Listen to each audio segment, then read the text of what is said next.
शिंदखेडा तालुक्यातील दलवाडे गावाजवळ असलेल्या एका पेट्रोल पंपावर आदिवासी कर्मचाऱ्याला मारहाण करण्यात आली होती।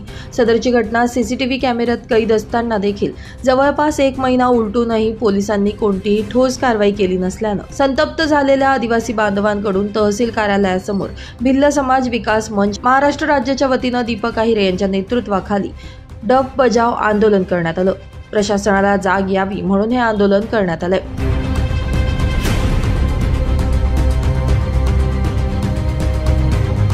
आम्ही सतत आता 1 महिना पासून आम्ही पाठपुरावा करतोय पोलीस डिपार्टमेंटकडे।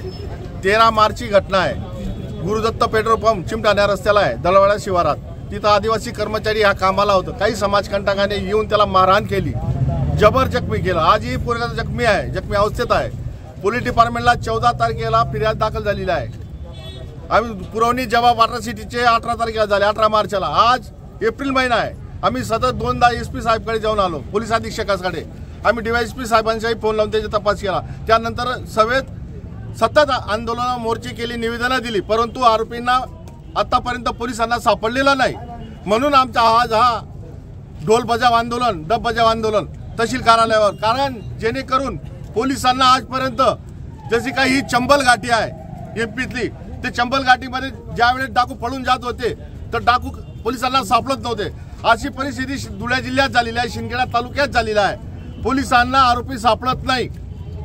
का सापडत नाही? कारण या तालुक्यामध्ये पोलिसांवर दबाव आहे अशी आमची शंका आहे मनात, अशी लोकांमध्ये चर्चा आहे।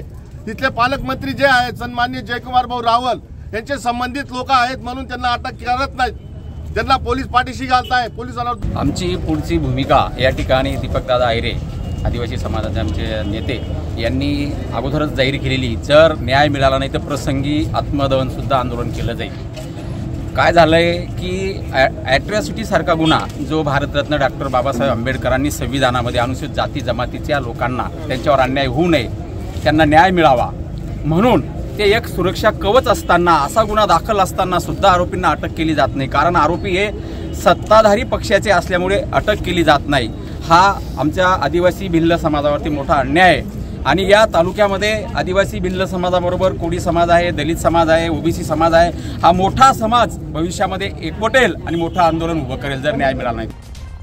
दरम्यान या प्रकरणातील संबंधित पोलीस अधिकाऱ्यांवर कडक कारवाई करून त्यांना निलंबित करण्यात यावं अशी मागणी देखील यावेळी करण्यात आली आहे।